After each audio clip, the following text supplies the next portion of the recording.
How was your day? We had a really busy day here at the show, really busy. I was off yesterday. Chris Hayes did a really good job hosting the show yesterday. You might have thought. I thought so. But you know, you come back to the office after a day off and everything is so busy. I have such a stacked up calendar. I mean, look at this day. 10 o'clock, meet with Harry Reid. 11 o'clock, meet with Mitch McConnell. Noon, meet with Patrick Leahy. 12:45, meet with Jeff Sessions. 2:30, meet with Dick Durbin. 3:15, meet with Orrin Hatch. 4 o'clock, meet with Herb Kohl. 5 o'clock, meet with Dianne Feinstein. Then pass out. Whew, right? That wasn't my day, actually. That was the day of Supreme Court nominee Elena Kagan, who presumably had something else to do today before her life became the crazy thing that it necessarily becomes when you are a nominee to the Supreme Court of the United States. One of the most interesting things about her nomination thus far is what's happening on the left. The argument among progressives about whether or not Elena Kagan is liberal enough, whether or not her replacing Justice John Paul Stevens, who's become the liberal anchor of the court, would actually move the court to the right.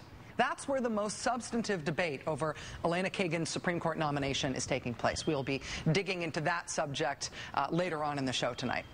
But first, though, we do need to cover briefly what has become the least substantive but most entertaining criticism of the Elena Kagan nomination, and that is happening on the right. Now, nobody really thinks the right is going to be able to stop this nomination, but the wildly thrown and missed punches coming from the right have been very fun to watch. For example, Republican Senator John Cornyn of Texas says he's super concerned about the fact that Elena Kagan has never been a judge before. Because that, of course, means she's totally unqualified for the Supreme Court. She won't even know how to put on the robe. Senator Cornyn's put out a statement that says, quote, Ms. Kagan is a surprising choice because she lacks judicial experience. Most Americans believe that prior judicial experience is a necessary credential for a Supreme Court justice. It should be noted that John Cornyn's feelings on this subject may vary depending on which nominee we're talking about. Do you think that the Myers nomination shows that it would be almost impossible for someone to serve on the Supreme Court now if they haven't been a judge before? Well, I certainly hope that's not the case, and it shouldn't be the case. I mean, one reason I felt so strongly about Harriet Myers' qualifications is I thought she would fill some very important gaps in the Supreme Court, because right now you have people who've been federal judges, circuit judges, most of their lives, or academicians, and what you see is a lack of grounding in reality and common sense that I think would be very beneficial. But Elena Kagan is a surprising choice because she lacks judicial experience. It's the same John Cornyn now raising concerns about Elena Kagan's lack of judicial experience back in 2005 was mourning the loss of would-be Supreme Court Justice Harriet Myers, hoping out loud that her withdrawal wouldn't make it impossible for non-judges to become Supreme Court justices in the future.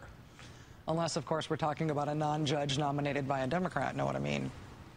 Republican Senator Jim DeMint of South Carolina is also worried about Elena Kagan having not been a judge, saying in a statement, quote, I'm concerned that she has no judicial experience to give Americans confidence that she will be impartial in her decisions. Of course, it should be noted that Jim DeMint's feelings on this subject may also vary depending on which nominee we're talking about. When Harriet Myers, for example, was nominated, Mr. DeMint said, quote, Ms. Myers has a long and distinguished career as one of the foremost lawyers in the country. She would bring a wealth of personal experience to the Supreme Court, even though she's never been a judge. But I thought only judges knew how to be impartial. Republican Senator Jeff Sessions of Alabama has maybe topped everybody, though. He has also become suddenly overcome with fear of non-judges on the Supreme Court, saying this week, quote, Ms. Kagan's lack of judicial experience and short time as Solicitor General, arguing just 6 cases before the court, is troubling. Want to know what Jeff Sessions did not find troubling? Harriet Myers' lack of judicial experience and the 0 cases that she'd argued before the Supreme Court. Here's what Jeff Sessions said about her nomination in 2005. Quote, my conversations with Harriet Myers indicate that she's a first-rate lawyer and a fine person. Her legal skills are proven and her reputation throughout the legal community is excellent.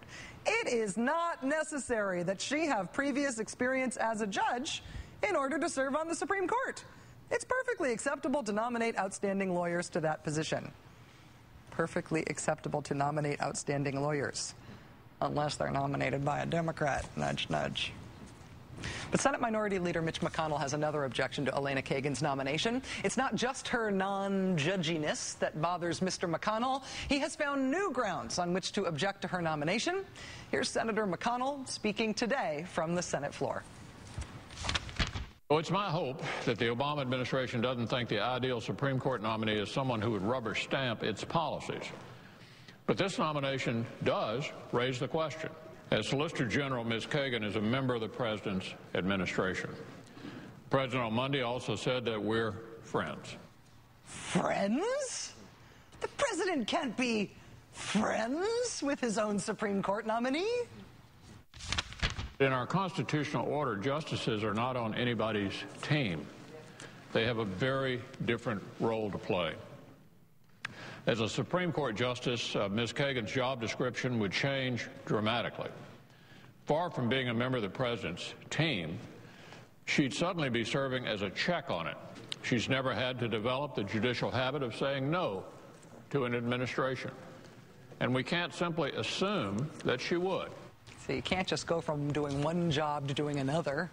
You can't just switch which branch of government you work for, which is why Mitch McConnell was so opposed to the Harriet Miers nomination in 2005. I mean, she wasn't just Solicitor General representing the whole administration like Kagan is, the whole government like Kagan is.